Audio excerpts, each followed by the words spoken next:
Captain Jack Wheeler stared at the holographic message floating above his desk and fought the urge to bang his head against the nearest bulkhead. The Velaxian inspection request, more like a demand, glowed with an annoyingly cheerful purple hue. Their perfectly modulated translation grated on his nerves. Your vessel has been selected for routine cargo verification pursuant to Galactic Safety Protocol 47B.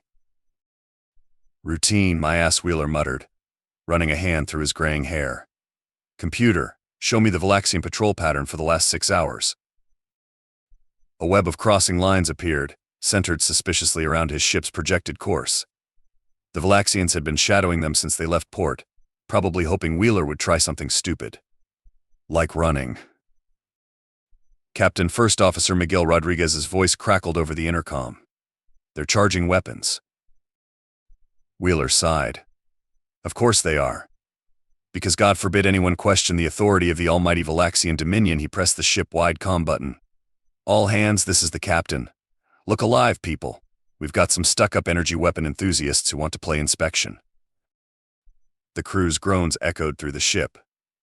They'd been through this song and dance before, ever since the Velaxians decided that humanity's primitive projectile weapons were too dangerous to be trusted in space. Never mind that Earth had been peacefully traveling the stars for centuries before the Velaxians showed up with their fancy plasma cannons and quantum disruptors. Engineering? Status report, Wheeler called out. Chief Engineer Linda Thompson's voice came back thick with barely contained amusement. All systems nominal, Cap. Our special modifications are running smooth as silk, though I still say the Mark IV has a better kick than the Mark V. Noted, Chief. But let's hope we don't have to test either theory today. Wheeler straightened his collar and cleared his throat. Open a channel to our purple friends. The holographic display shifted, revealing the angular features of a Velaxian commander. The alien's crystalline skin caught the light in fascinating patterns, but Wheeler had long since learned that their beautiful appearance masked an arrogance that would make a medieval king blush. Greetings, human vessel. The commander's translator rendered their musical tones into flat standard English. We notice your ship is registered as a Class C cargo hauler, yet your energy signature suggests anomalies. Wheeler put on his best confused merchant captain expression. Anomalies? Well, we did just have some work done on the engines. Probably throwing off your readings. Happy to show you the maintenance logs. The Velaxian's faceted eyes narrowed. Our scans indicate possible weapons signatures. Weapons? Wheeler allowed himself a laugh. Commander, you folks made it pretty clear what you think about our outdated bang-bang stuff. We're just honest cargo haulers trying to make a living. Nevertheless, we will board and inspect. The Velaxian's tone left no room for argument. Prepare for docking. Any resistance will be met with appropriate force. The transmission cut off, and Wheeler slumped in his chair. Well, crew, looks like we're about to have company. Rodriguez, make sure our guests get a proper welcome. Thompson, time to show them why sometimes the old ways are the best ways. As his crew scrambled to their positions, Wheeler allowed himself a small smile. The Velaxians were about to learn a valuable lesson about underestimating primitive technology. Sometimes the simplest solution, like a carefully aimed bullet, could solve problems that all the energy shields in the galaxy couldn't stop. He just hoped they wouldn't have to prove that point today. But if they did, well, that's why they called it defensive cargo. The Velaxian boarding party materialized in a shower of prismatic light. Wheeler counted 6 of them, each encased in crystalline armor that probably cost more than his entire ship. Their leader, a particularly tall specimen, stepped forward with the casual arrogance of someone who'd never lost a fight. Captain Wheeler, the translator, rendered their chimes into clipped tones. I am Inspector Crix. Your cooperation will make this process less unpleasant. Wheeler gestured at his small welcoming committee, just himself, Rodriguez, and their security chief, a mountain of a woman named Petra Volkov. My casa y su casa, Inspector. Though I should warn you, the artificial gravity's been a bit wonky lately. Might want to watch your step. Rodriguez barely contained a snort. The gravity was fine, but the magnetic plates underneath the deck were another story entirely. One signal from Thompson in engineering, and their guests would find themselves stuck fast to the floor. We will begin with your cargo holds, Crix announced, gesturing for their team to spread out. Our scans detected unusual density patterns consistent with weapon storage. Unusual density patterns, Wheeler scratched his head. Oh, you must mean the industrial mining equipment we're hauling to Proxima Beta. That stuff's pretty dense. Want to see the manifests? A junior inspector whispered something to Crix, their crystalline features catching the light in agitated patterns. The leader's posture stiffened. Our readings indicate materials consistent with primitive projectile weapon design. Specifically, large quantities of metallic compounds arranged in configurations suggestive of what you humans call bullets. Bullets, Wheeler widened his eyes in mock surprise. Now why would anyone want those antiques when you folks have such impressive energy weapons? Speaking of which, those are some mighty fine disruptors your team's carrying. The Velaxians shifted uncomfortably, their hands tightening on weapons that could punch through a meter of steel. Wheeler noticed they kept glancing at Petra, who stood impassively with her arms crossed. Maybe they were wondering why the humans seemed so relaxed. This charade grows tiresome, Crix snapped. We know Earth has been secretly rearming with banned weapons. Your vessel matches patterns consistent with gun-running operations. You will open all cargo holds immediately, or we will open them ourselves. Wheeler sighed dramatically. Well, when you put it that way, he tapped his comm. Thompson, please assist our guests with accessing cargo hold 3. The deck plates hummed. Every Velaxian weapon suddenly snapped downward, locked to the floor by electromagnetic fields carefully calibrated to affect their crystalline technology. The inspectors struggled futilely against the invisible force. What is the meaning of this? Crix demanded, their musical voice hitting notes that made Wheeler's teeth ache. Just a safety precaution, Wheeler smiled. You see, some of that mining equipment is pretty sensitive. Wouldn't want any accidental weapons discharge. Now about those cargo holds. The ship's alarm chose that moment to shriek to life. Rodriguez checked his tablet and swore in Spanish. Cap, we've got 3 Velaxian cruisers dropping out of FTL. They're charging weapons. Wonderful, Wheeler addressed their immobilized guests. Well, folks, looks like we've got a choice to make. We can either keep playing this game, or we can have an honest conversation about why the Velaxian Dominion is so interested in a simple cargo hauler. Crix's crystalline face flickered with colors that Wheeler's translator didn't even try to interpret. You are making a grave mistake, human. Our ships will. The deck shuddered as something hit their shields. Thompson's voice crackled over the comm. They're using wide-beam disruptors, Cap. Shields holding at 92%. Want me to show them our special modifications? Wheeler looked at the trapped Velaxian inspectors, then at the tactical display showing 3 warships bearing down on his supposedly antiquated cargo hauler. He smiled, not the diplomatic smile from before, but the kind of smile that reminded everyone he hadn't always been a simple merchant captain. You know what, Chief? I think it's time for a history lesson. Let's show our friends why humanity stuck with projectile weapons for so long. The Velaxians were about to learn that sometimes the old ways were the best ways. And Wheeler? He was about to have some fun. Release our inspection team immediately, the Velaxian fleet commander's voice boomed through the bridge speakers. Your primitive vessel cannot withstand our combined firepower. Wheeler winked at the trapped inspectors. Thompson, initiate Project Throwback. The cargo ship's hull plates shifted, revealing rows of what appeared to be oversized naval cannons. The Velaxian commander's crystalline face paled to nearly transparent. What are those? Projectile weapons. Remember the history books you folks love to mock? About Earth's naval warfare, Wheeler grinned.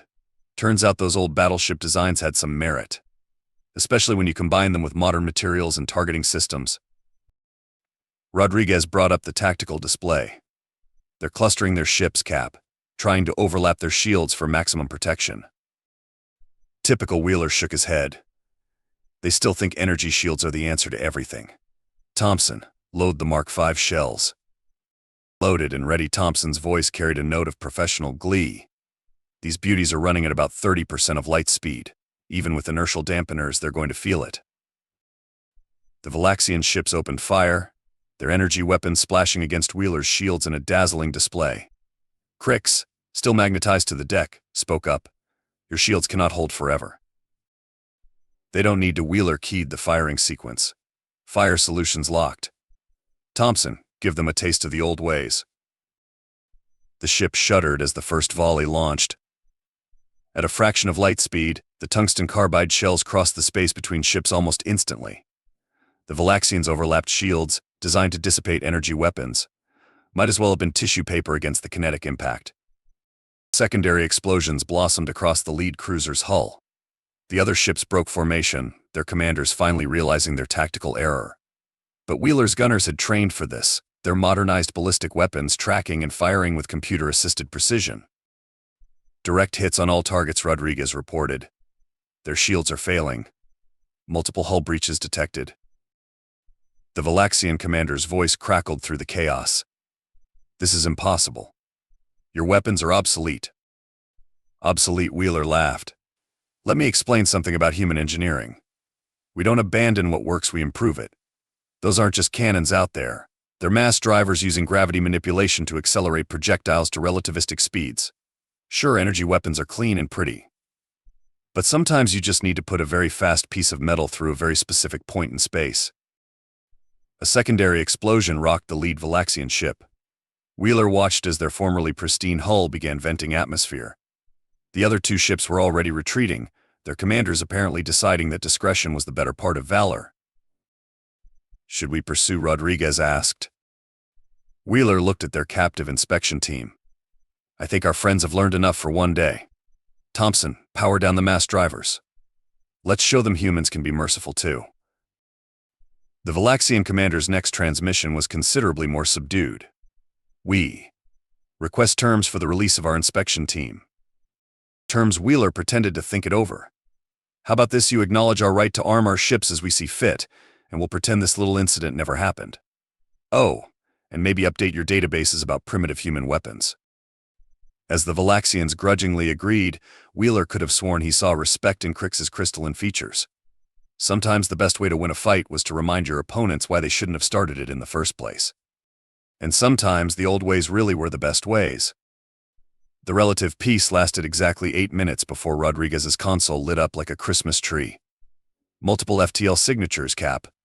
Looks like our friends called for backup. How many? Wheeler asked, though he already knew he wouldn't like the answer. 12 ships. Heavy cruiser configuration. Rodriguez whistled low. They brought the big guns. Thompson's voice crackled over the comm. Cap, remember how you said we wouldn't need the Mark IV today? Let me guess, you loaded them anyway.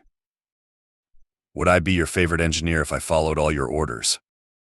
The new Velaxian fleet dropped out of FTL in an attack formation that would have made any naval tactician proud. Their commander's transmission was short and decidedly unfriendly: surrender or be destroyed. Wheeler glanced at Crix and the inspection team, still magnetized to his deck. Any chance you folks want to tell your friends this is all a big misunderstanding? Crix's crystalline features shifted in what might have been embarrassment. They are not responding to my transmissions. Typical bureaucracy. Wheeler keyed the ship-wide comm. All hands, battle stations. Thompson, time to show them everything. The cargo ship's transformation this time was something to behold. Not just the previous gun ports, but dozens of hidden weapon systems emerged from behind false panels.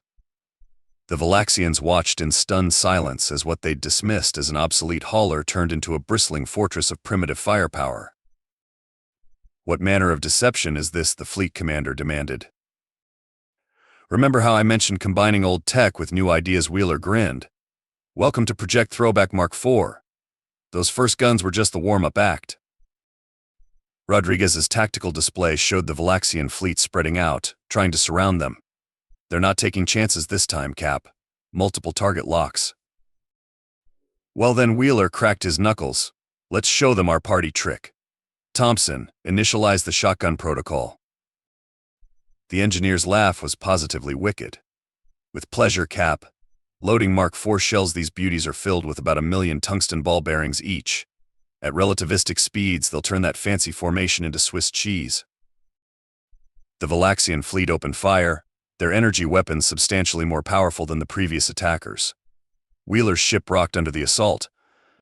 Shields at 60%, Rodriguez reported. They're trying to overload us. Return fire. Full spread. Wheeler watched as his ship's mass drivers roared to life. The Mark IV shells exploded just before reaching the Velaxian ships, turning into expanding clouds of hypersonic projectiles. Their shields optimized for energy weapons, might as well have been trying to stop a tsunami with a paper towel. The results were spectacular. Ships spun out of formation as thousands of impacts hammered their hulls. Energy weapons flickered and died as power systems were shredded. Direct hits across the board, Rodriguez reported, unable to keep the awe from his voice. Their shields are. Well, they're not exactly shields anymore. Wheeler opened a channel to the Velaxian commander. Still think our weapons are obsolete. The return transmission was garbled with static. How? This is impossible. Our intelligence said human weapons were ineffective against modern defenses. Your intelligence forgot the first rule of human warfare, Wheeler said. We never throw anything away if we can improve it instead. Those shells you just experienced?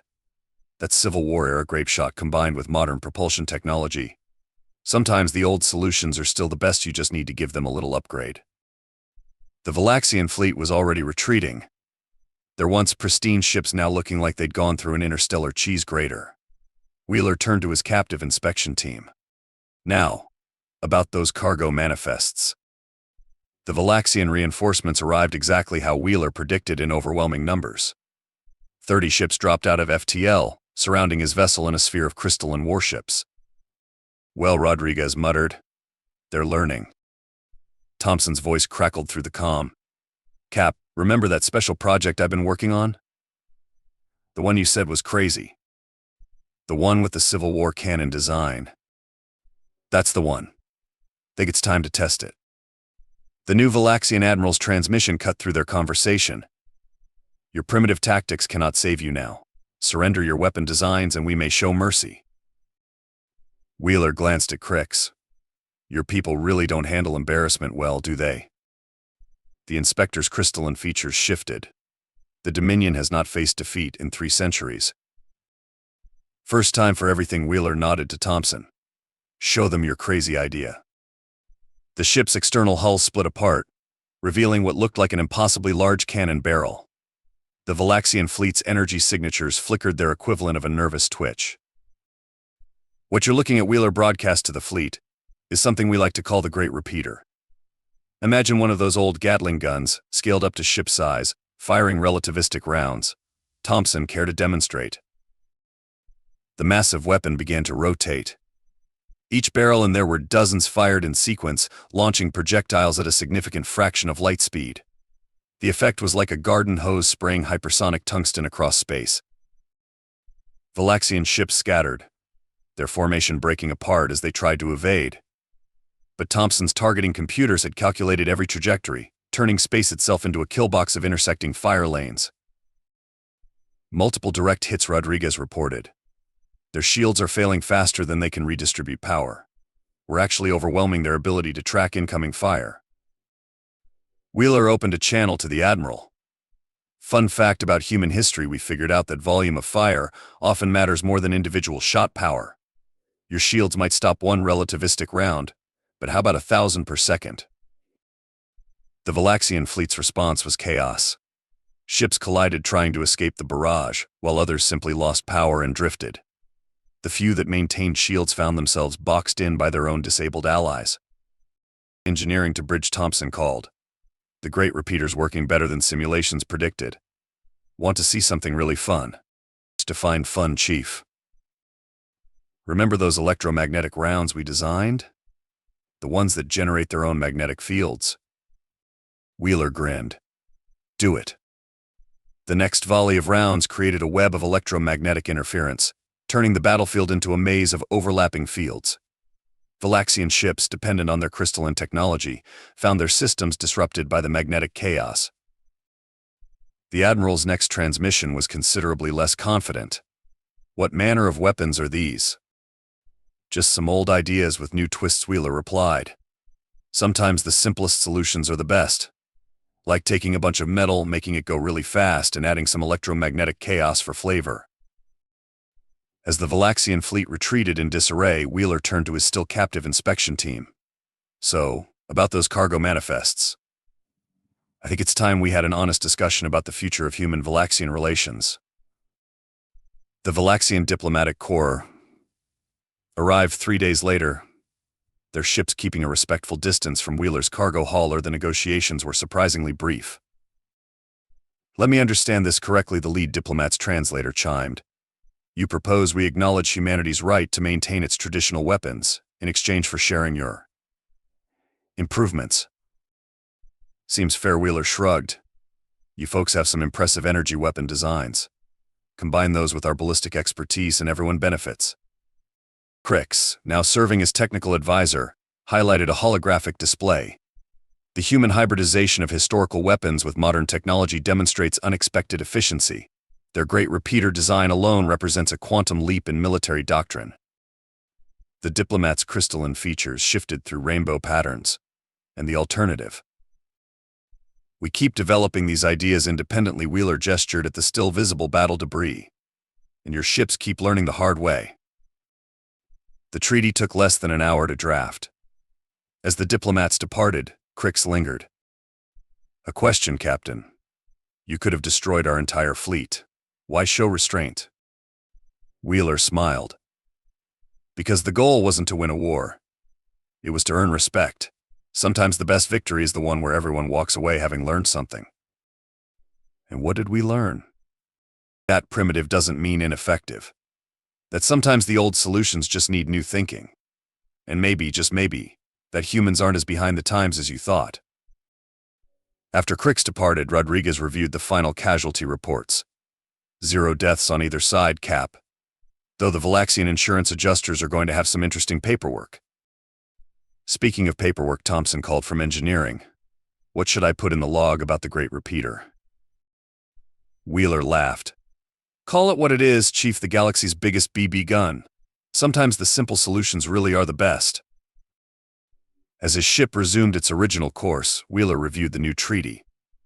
The Velaxians had gained access to human ballistic weapons technology. Humanity had gained access to Velaxian energy weapon designs. And somewhere in the bureaucratic language was a formal apology for the term primitive.